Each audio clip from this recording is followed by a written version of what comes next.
이사별론 중거 첫 번째 시간입니다. 이사 1장을 통하여 경고가 있는 하나님의 사랑과 말씀 변론에 대해서 변론해 보도록 하겠습니다. 첫째 시간으로 먼저 총론을 말씀드리겠습니다. 여호와는 구원이시다, 이런 말씀의 뜻이 이사야라는 뜻인데요. 그래서 이사야 성경은 전체가 하나님의 구원을 말씀하셨는데요. 이 말씀하신 것은 이제 우리가 말하는 영원구원 얘기를 한 것이 아니고 이사야 전체는 큰 구원을 얘기했습니다. 여러분들 생소하게 들릴 수도 있지만 영원구원에서 영육간의 구원을 큰 구원이라고 그랬고, 개인적인 구원에서 가족적인 구원을 큰 구원이라 할 수 있습니다. 또 이제는 개인적인 그런 구원에서 단체적인 구원이다, 이렇게도 볼 수 있습니다.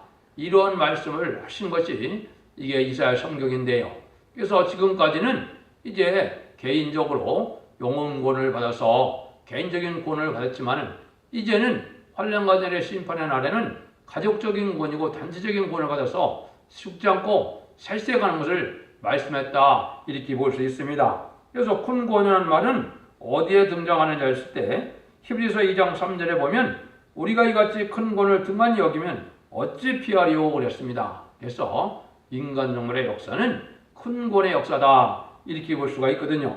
그래서 1장에서는 이제는 그러한 구원을 받으려면 어떤 일이 있어야 되느냐, 이 제목 자체가 경고가 있는 하나님의 사랑이라 그랬습니다. 경고가 있는 하나님의 사랑이라는 것은 심판의 환란 재앙이 오기 전에 하나님은 변론을 통하여 이 세상에 변론을 알리게 하셔서 이제는 변론에 순종하면 구원을 받고 복을 받고 변론에 순종치 않으면 멸망당할 것을 말씀하신다, 이 말이거든요. 그래서 이게 지금까지 이런 이사야 성경이 정한 때가 돼서 이제 이루어지는 때가 나타난 것이 세례 요한의 탄생과 예수님의 동정자 탄생이 이사야 성경이 예언이 본격적으로 성취되는 시대가 온 거지요. 그래서 초림의 시대에 초림의 예수님이 이제 오셔서 이제는 역사할 것을 말씀하시고, 인간 종말에는 동방 역사의 세일의 역사를 통하여 세상을 심판하고 새 시대를 이루는 역사로 말씀하셨는데요.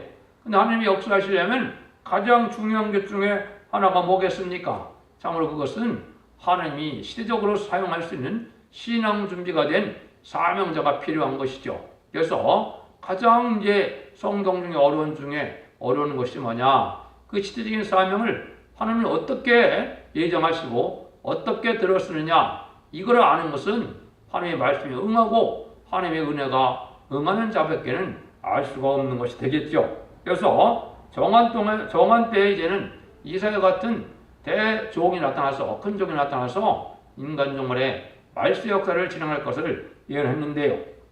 그래서 선지서 계시록을 이제 다 알게 되는 그런 일이 있을 것을 얘기해서 이제 모든 비밀을 알려주는 한 종이 있을 것을 성경의 예언서에 여기 또 이사야 성경에 말씀하는데요. 그걸 몇 가지만 소개한다면 이제 마샬 하스바스라는 그런 표현이 된 것도 있고, 손꼬리를 감춘 종이다, 또 한 구원자를 보낸다, 또 하나님이 중재자를 삼는다, 이런 말씀으로 예언이 되어 있거든요. 그래서 하나님께서 그 종은 잊지 못할 종이다, 손바닥에 새긴 종이다, 그런 야곱적인 종인데 아브라함처럼 벗의 칭호를 받을 만한 그런 종이다, 새 이름을 받은 종이다, 새 인권을 받은 종이다, 신창조를 받은 종이다, 여러 가지 방법으로 이 인간 종말의 말세 종에 대해 사명에 대해서 말씀을 해놨습니다. 그래서 항상 하나님께는 시대적인 사명자를 통하여 이제 복음의 역사가 진행돼서 큰 구원을 이루는 것이 하나님의 방법인데요. 그래서 옛날에도 보면 양심 시대에는 노아를 통해서 방주를 만들게 해서 그 시대의 물심판에서 구원받는 역사가 있었죠.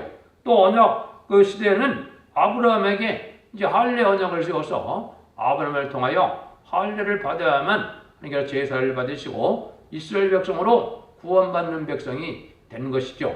그 다음에는 율법과 계명 시대는 이제는 모세를 통하여 그 율법을 주고 나서 이제 영적인 완전한 교회가 올 때까지 이제는 구역적인 교회를 통하여 하나님의 구원의 섭리를 알게 하셨죠. 그래서 예수님이 오시고 난 다음에는 그런 것이 완전한 이제 예수님이 화목제물 등으로 완전한 교회가 나타날 것을 말씀하셨는 거죠.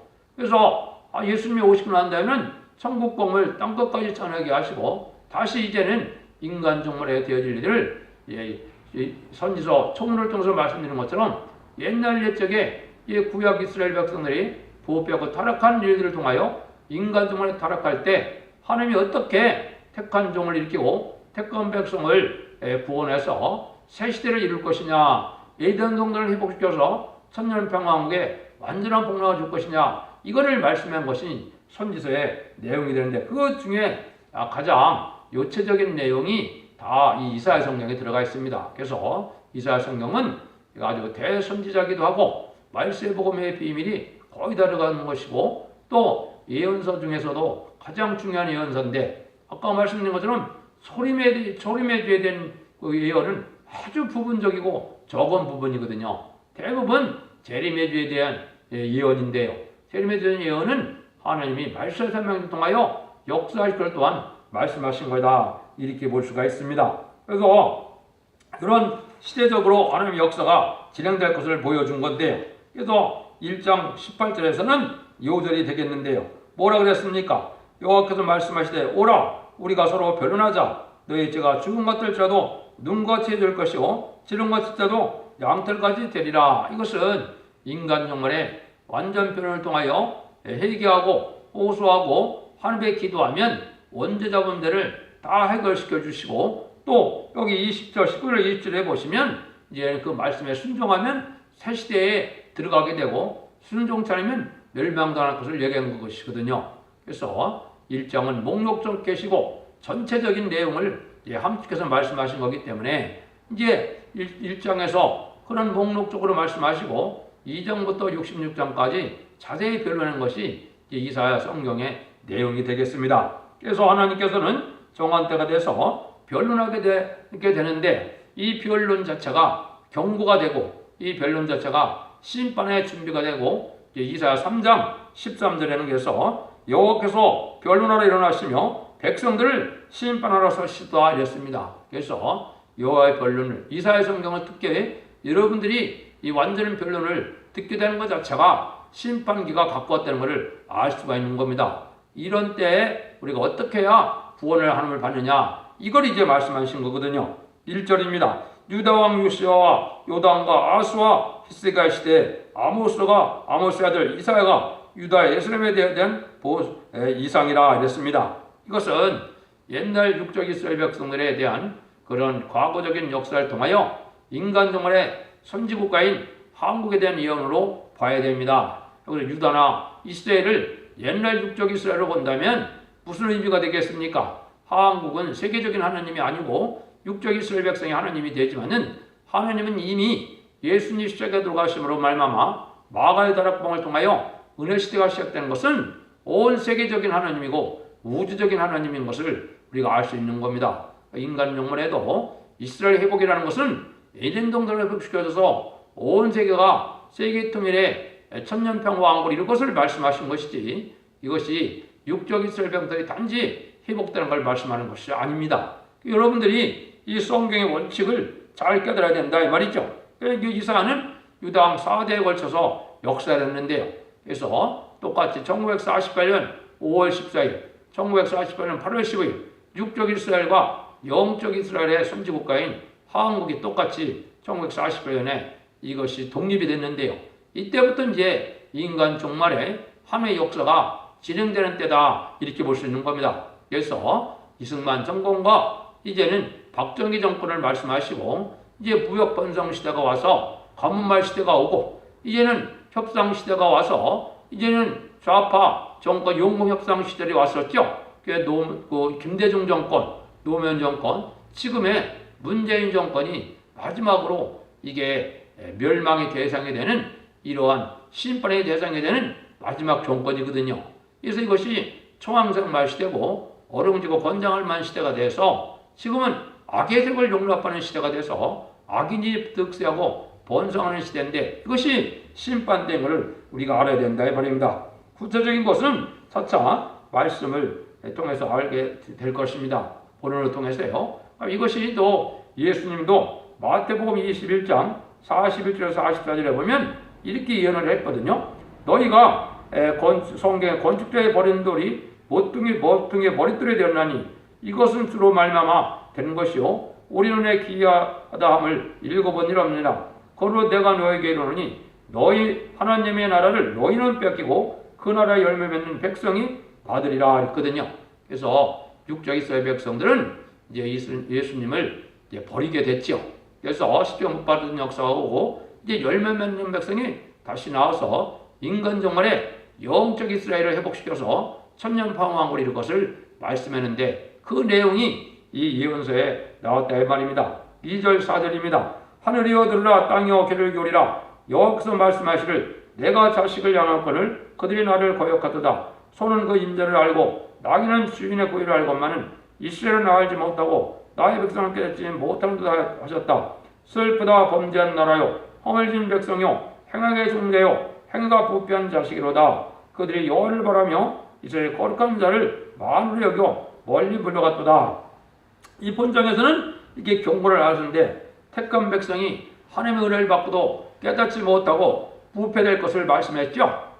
이게 일세적으로는 육적 이스라엘 백성들도 이렇게 하나님을 가장 잘 섬기는 나라였지만 택한 백성이었지만 부패돼서 멸망이 왔죠. 그래서 BC 586년에 유다가 이제 바벨론에서 멸망이 왔는데요. 이 인간 종말에도 이 예수님을 믿는 기독교인들이 이렇게 다 부패할 걸 얘기한 겁니다. 그래서 하나님이 많은 여기 패역한 자식이라 했는데 세상에서도 부모님의 말씀을 거역하고 부모님을 거역하는 자들을 패역한 자다 그랬죠. 그것도 인간 정말 하나님을 아는 하나님의 백성들이 하늘 마음을 열고 진리에 순종하지 않고 속화되고 이게 부패 타락함으로 이 부패한 백성들이라 이렇게 칭한 겁니다. 이래서 멸망받을 수밖에 없는 이런 때가 오는데 이때가 인간 종말이고 심판대가 된다는 것을 얘기했는데 하늘이여 들으라 땅이여 귀를 기울이라는 것은 세계적인 역사를 뜻했죠. 아까 말씀드린 것처럼 하나님은 이미 복음을 통하여 세계적인 하나님이 되신 것이지 육적 이스라엘 백성들을 통해서 향하여 말씀하신 것이 아니거든요. 그래서 예언서 계시록은 기독교를 믿고 중생받은 영적 이스라엘 백성들을 향하여 하시는 말씀이지 육적 이스라엘 백성을 향하여 하시는 말씀이 아니라는 것을 여러분이 잘 깨달아야 됩니다. 그래서 옛날에도 10지파가 사마리아가 돼서 일찍 망하게 됐고 또 남유다도 이제는 하나님의 참된 선지에 말씀을 듣지 않고 망했던 것처럼 인간 종말에 망할 시기가 오는데 거기서 하나님이 다 망하게 하지 않으시고 하나님께서는 택한 종과 택한 백성을 살려서 새 시대를 이룰 것을 말씀하는 내용이 되는 겁니다. 그래서 이 시대가 바로 그런 시대가 온 것을 아시고 이 변론이 인간 종말의 마지막 최종적인 변론이라는 것이 이 이사야 성경의 말씀입니다. 그것을 경고라 그런다고 그랬죠. 하나님의 변론이 나가는 것이 이사야 성경이 이게 바로 경고의 말씀이고 마지막 변론이다 이렇게 볼 수가 있는 겁니다. 그래서 예수님도 이제 마태복음 2장 14절에 보시면 이 천국 복음이 모든 민족에 증거되어 온 세상에 전파되면 그제 끝이 온다 그랬죠. 그래서 이거는 말세 역사를 뜻했는데 환란과 재앙의 심판의 시대가 올 걸 말씀하는 거예요. 그때나 예언서 계시록이 필요하다 이 말입니다. 재림지를 영접할 때는 심판 때라는 것을 우리가 알아야 되는데요.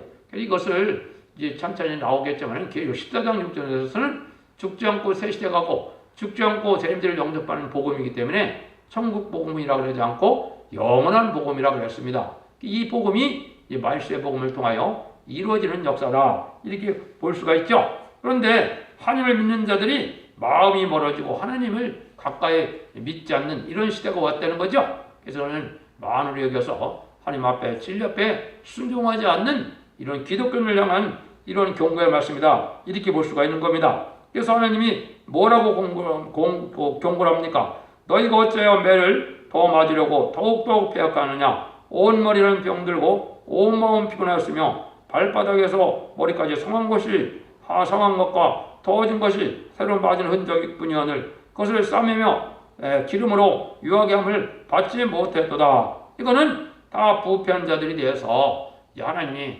회개하고 은혜의 구원을 주기 위하여 성령을 보내주셨지만 성령 충만한 자가 없고 인간 중에도 영육간의 강건함으로 완전 변해서 원죄재범죄를 쌓아주는 그런 은혜 역사가 진행되지만은 그거를 받아들여서 온전한 자들이 없다 이 말입니다. 다 마귀의 질에 마귀에 졌기 때문에 마귀로 말미암아 온몸이 병들었고 마귀의 질이 들어가서 죄악에 그러한 상태가 됐던 것을 말씀하신 거다 이렇게 볼 수 있습니다. 그래서 말씀을 이제 잘 듣지 않으면은 이제 진노의 막대기로 망할 걸 얘기해서 7절 9절에 보면 너희 땅은 황무였고 너희 성읍들은 불에 탔고 너희 토지는 너희 목전에 이방인에게 삼켰으며 이방인에게 파괴된 같이 황무했고 땅의 시온은 포도원의 망대같이 원두밭의 상경업같이 이어싸인 성읍같이 겨워남았도다. 망을 역해서 우리를 위하여 조금 남겨두지 않았다면 우리가 소돔 같고 고모라 같다 쓰리로다. 그러니까 인간 정말에 이렇게 이제 부패돼서 심판계는 아주 부패된 백성이 돼서 소돔과 고모라처럼 불심판을 받을 그런 심판이 됐다 이 말입니다. 근데 이때 많은 자들이 남은 자가 되느냐? 그렇지 않다는 겁니다. 여기 포도원에 여기 망대같이 원두막에 상중막같이 그랬죠? 이것은 포도원이나 이 상중막은 한두 개밖에 안 두죠? 이걸 교회로 본다면 한 교회에서 한 성읍에서 한두 명밖에 구원받지 못할 정도로 구원받을 자가 적다 이 말입니다. 왜? 참된 신앙을 가져서 의롭고 경건하고 깨끗하고 정직하게 구별된 삶을 사는 참된 기독교인이 적다는 걸 지금 말씀하신 거거든요. 이걸 여러분들이 심각하게 받아야 됩니다. 그래서 너희 땅이 다 홍먹고 성읍이 불에 탔다 그랬죠? 그래서 이것이 불심판이 올 것을 지금 말씀하신 겁니다. 그래서 베드로후서에서도 보면 3장에 보면 그래놨죠? 그래서 옛날에 물심판으로 세상을 심판한 것처럼 이 세상은 불심판으로 불사의 교회에 간수된 거다. 이는 불심판이 기다리는 인간 종말에 되어질 것을 말씀하는 겁니다. 그런 날이 가깝다는 걸 여기 말씀하신 거거든요.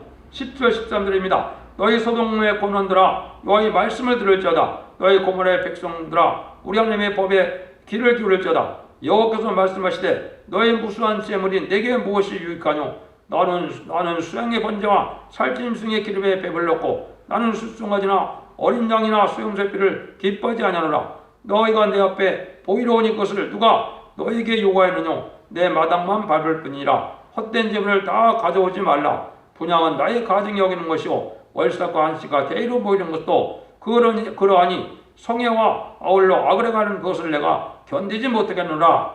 구약의 시대에 소돔과 고모라 백성처럼 지금은 많이 교회를 나와서 많은 사람들이 헌물도 많이 하고 많은 예배를 드리지만은 하나님이 근본적으로 이게 말씀에 순종해서 깨끗함을 입지 못한 이러한 옛날 소돔과 고모라 백성처럼 아주 헛된 믿음을 가지고 있다 이 말입니다. 그래서 마당만 밟는 것처럼 형식적인 예배, 형식적인 종교생활, 신앙생활이 있어서 완전히 가치관이나 삶은 자체가 변화를 받아야 되는데 그런 삶을 살지 않는 겁니다. 세상에 속해 돼서 세상 걸 추구하면서 세상의 캐릭터를 그대로 살면서 예배만 드리니까 하나님은 그 예배를 받을 수 없다는 겁니다. 여러분들이 지금 하나님이 이런 시대라는 걸 우리가 알 수가 있고 이거를 이제 구체적으로 말라기 1장 10절에 보면 하나님이 성전의 문을 닫을 자가 있었으면 좋겠다 그러는 거죠. 다 부패돼서 신령한 계를 찾아볼 수 없는 때가 온다 말입니다. 이것이 인간 정말에 이제 계시록 2장에서 1절부터 6절처럼 나온 것처럼 에베소 교회에서 상위 시험으로 섰다가 옮겨서 새로운 종말의 역사는 새로운 교회가 이루어질 걸 얘기한 겁니다.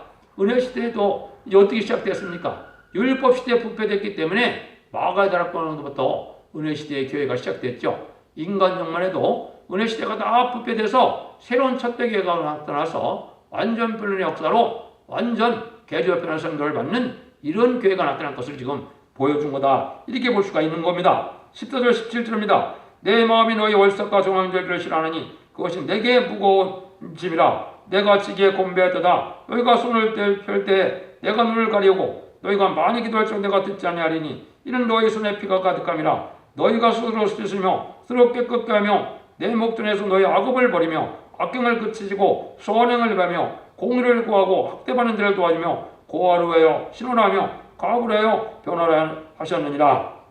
그래서 많은 절기를 지키고 어쨌든 부계나 성회를 많이 하는데 하나님은 그것을 악으로 본다 이 말이죠.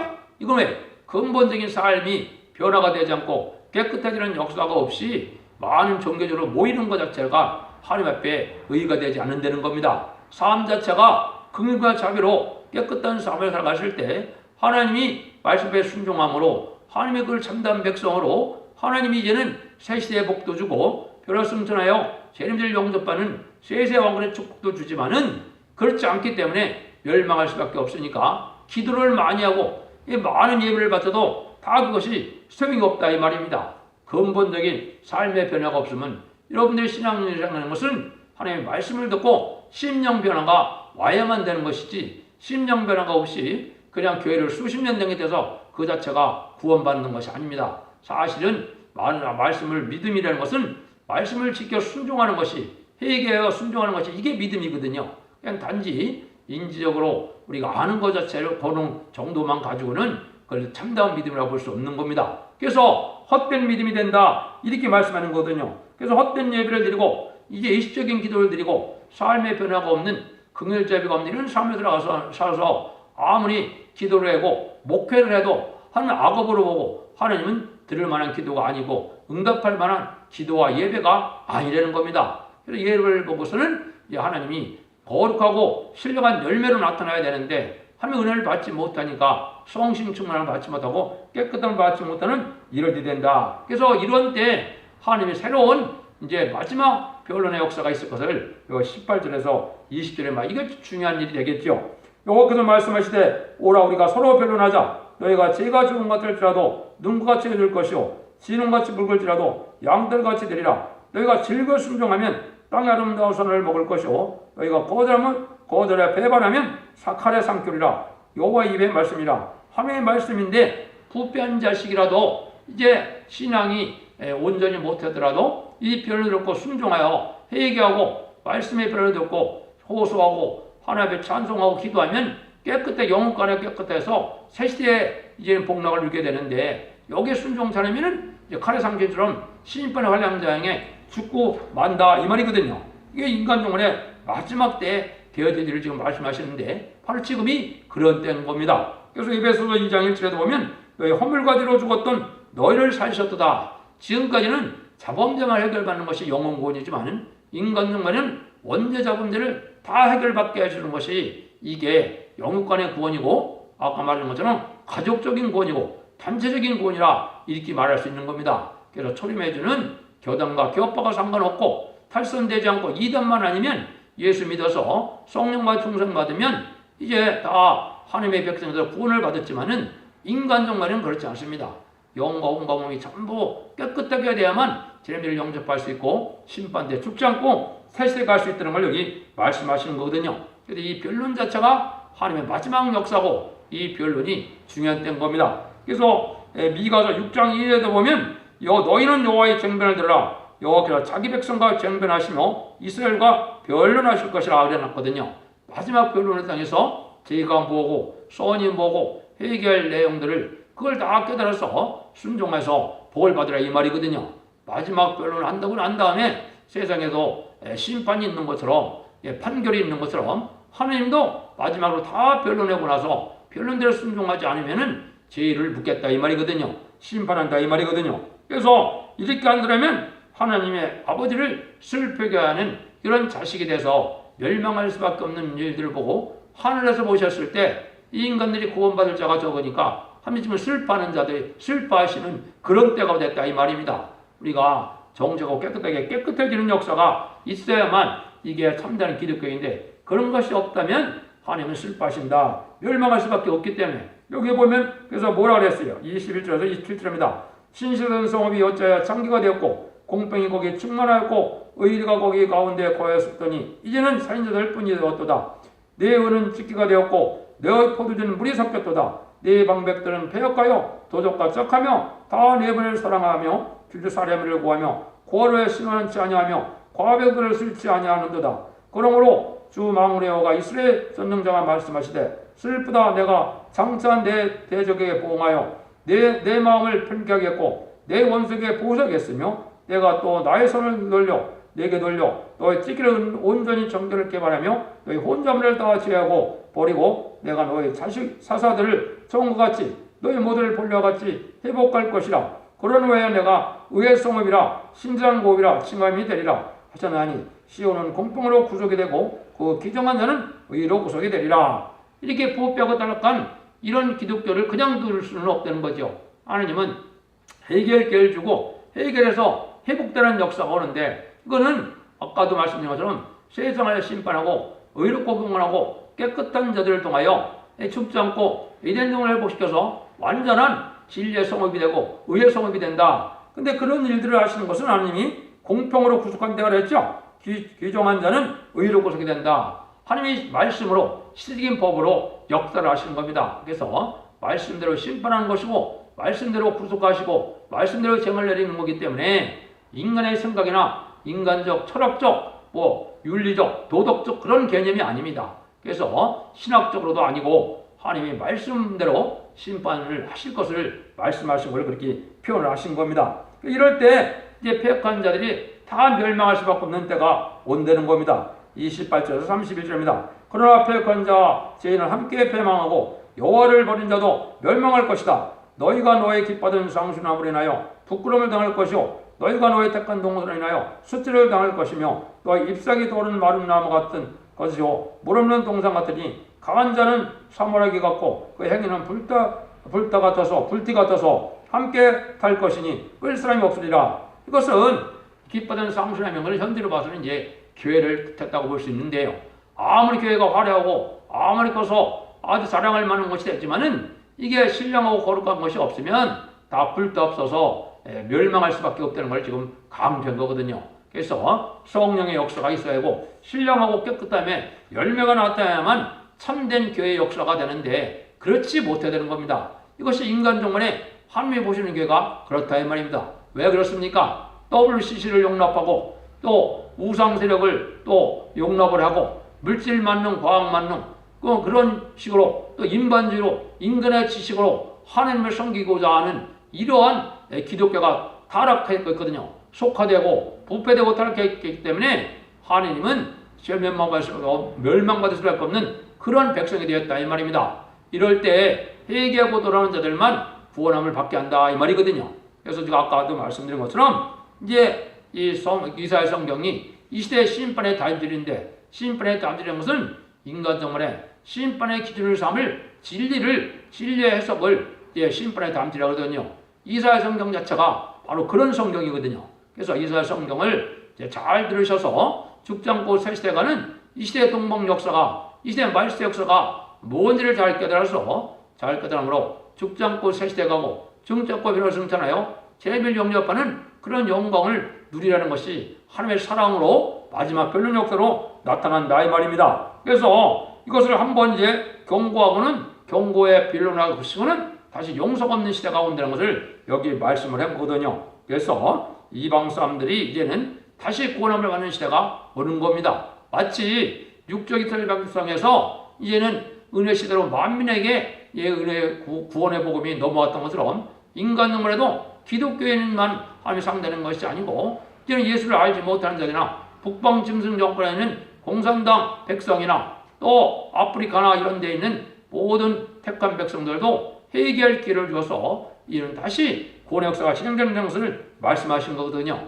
그래서 1장은 성록적이고 목록적이기 때문에 이것을 2장부터 66장으로 구체적으로 인간 정말에 이제 심판과 세실에 대한 동방 역사, 세일에 대한 역사, 물론 그리스도의 역사가 또 있다는 걸 말씀하시긴 하죠. 그렇지만은 이제 그리스도의 역사는 사복음서를 통하여 역사를 했기 때문에 이제 구약의 예언서에는 아주 그 내용이 적게 예언이 되어 있고 대부분 인간전의 말세 역사인 심판과 새시대 이러한 역사의 내용이 예언서라 이 말입니다. 그래서 제레미야가 오실 때는 모든 예언이 성취되어서 완전 변론해서 세상을 심판하는 경고의 말씀으로 변론하게 돼서 그 변론대로 순종하여 복을 받게 하시고 순종하는 자는 한 사람도 남김없이 멸망당하는 것이 하나님의 경고의 말씀이라 이 말입니다. 그래서 구체적으로 여러분들 경솔하게 판단하지 마시고 이제 다음 시간 2장부터 67장까지 잘 들어보시고 진리 앞에 어떻게 우리가 순종해야 하나님이 기뻐하는 자가 되고 하나님이 사랑받는 자가 돼서 이 시대에 구원을 받는 것을 생각해서